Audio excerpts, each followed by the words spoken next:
राधे कृष्ण आप सभी को। वैशाख मास महात्म्य अध्याय 6। कल के अध्याय में हमने सुना कि 5 प्रेत मुनि शर्मा को अपनी दीन हालत के बारे में बता रहे थे और मुनि शर्मा से पाप प्रशमन स्तोत्र सुनने की प्रार्थना कर रहे थे। आज के अध्याय में हम पवित्र पाप प्रशमन स्तोत्र को सुनेंगे। वैशाख मास में पाप प्रशमन स्तोत्र को अवश्य ही पढ़ना और सुनना चाहिए। इससे हमारे मनसा, वाचा और कर्मा के जो भी पाप होते हैं उनका लय हो जाता है। तो चलिए आज का अध्याय शुरू करते हैं। मुनि शर्मा ने कहा, अब तुम सभी पाप प्रशमन नामक स्तोत्र सुनो। इसका भक्ति पूर्वक श्रवण करने से मनुष्य पाप राशि से मुक्त हो जाता है। इसके चिंतन मात्र से बहुतेरे पापी शुद्ध हो चुके हैं। इसके सिवा और भी बहुत से मनुष्य इस स्तोत्र का सहारा लेकर अज्ञान जनित पाप से मुक्त हो गए हैं। जब मनुष्यों का चित्त पराई स्त्री, पराय धन तथा जीव हिंसा आदि की ओर जाए तो इस प्रायश्चित रूपा स्तुति की शरण अवश्य लेनी चाहिए। पाप प्रशमन स्तोत्र। संपूर्ण विश्व में व्यापक भगवान श्री विष्णु को सर्वदा नमस्कार है। विष्णु को बारंबार प्रणाम है। मैं अपने चित्त में विराजमान विष्णु को नमस्कार करती हूँ। अपने अहंकार में व्याप्त श्री हरि को मस्तक झुकाती हूँ। श्री विष्णु चित्त में विराजमान ईश्वर, मन और इंद्रियों के शासक, अव्यक्त, अनंत, अपराजित, सबके द्वारा स्तवन करने योग्य तथा आदि अंत से रहित हैं। ऐसे श्री हरि को मैं नित्य और निरंतर प्रणाम करती हूँ। जो विष्णु मेरे चित्त में विराजमान हैं, जो विष्णु मेरी बुद्धि में स्थित हैं, जो विष्णु मेरे अहंकार में व्याप्त हैं तथा जो विष्णु सदा मेरे स्वरूप में स्थित हैं, वे ही कर्ता होकर सब कुछ करते हैं।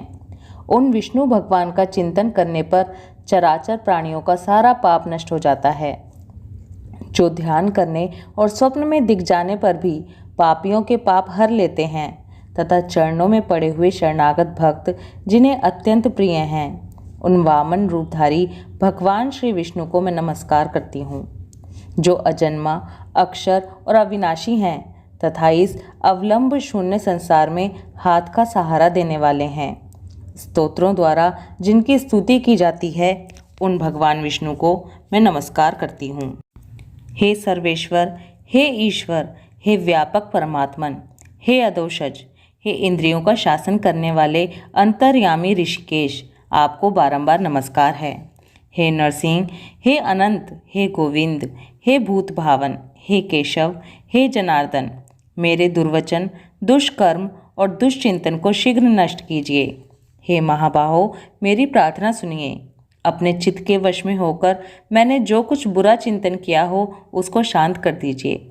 ब्राह्मणों का हित साधन करने वाले देवता गोविंद, परमार्थ में तत्पर रहने वाले जगन्नाथ, जगत को धारण करने वाले अच्युत, मेरे पापों का नाश कीजिए। मैंने पूर्वाह्न, सायाह्न, मध्याह्न तथा रात्रि के समय शरीर, मन और वाणी के द्वारा जानकर या अनजाने में जो कुछ पाप किया हो वह सब ऋषिकेश, पुंडरीकाक्ष और माधव, इन 3 नामों के उच्चारण से नष्ट हो जाए। हे ऋषिकेश, आपके नाम उच्चारण से मेरा शारीरिक पाप नष्ट हो जाए।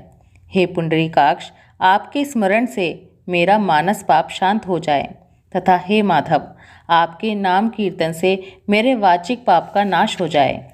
मैंने खाते, पीते, खड़े होते, सोते, जागते तथा ठहरते समय मन, वाणी और शरीर से स्वार्थ या धन के लिए जो कुत्सित योनियों और नरकों को प्राप्ति कराने वाला महान या थोड़ा पाप किया है, वह सब भगवान वासुदेव का नाम उच्चारण करने से नष्ट हो जाए। जिसे परब्रह्म, परम धाम और परम पवित्र कहते हैं, वह तत्व भगवान विष्णु ही हैं। इन श्री विष्णु भगवान का कीर्तन करने से मेरे जो भी पाप हैं वे नष्ट हो जाएं। जो गंध और स्पर्श से रहित हैं, ज्ञानी पुरुष जिसे पाकर पुनः इस संसार में नहीं लौटते, वह श्री विष्णु का ही परम पद है। वह सब मुझे पूर्ण रूप से प्राप्त हो जाए। यह पाप प्रशमन नामक स्तोत्र जो मनुष्य इसे पढ़ता या सुनता है, वो शरीर, मन और वाणी द्वारा किए हुए पापों से मुक्त हो जाता है। इतना ही नहीं, वह पाप ग्रह आदि के भय से भी मुक्त होकर भगवान विष्णु के परम पद को प्राप्त होता है। ये स्तोत्र सब पापों का नाशक तथा पाप राशि का प्रायश्चित है। इसलिए श्रेष्ठ मनुष्यों को पूर्ण प्रयत्न करके इस स्तोत्र का पाठ और श्रवण करना ही चाहिए।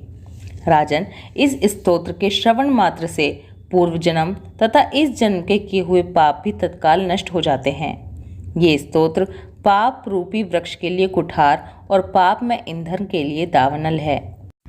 पाप राशि रूपी अंधकार समूह का नाश करने के लिए यह स्तोत्र सूर्य के समान है। मैंने संपूर्ण जगत पर अनुग्रह करने के लिए इसे तुम्हारे सामने प्रकाशित किया है। इसके पुण्यमय महात्म्य का वर्णन करने में स्वयं श्री हरि भी समर्थ नहीं हैं। वैशाख मास महात्म्य अध्याय 6 समाप्त। ओम माधवाय नमः। राधे कृष्णा।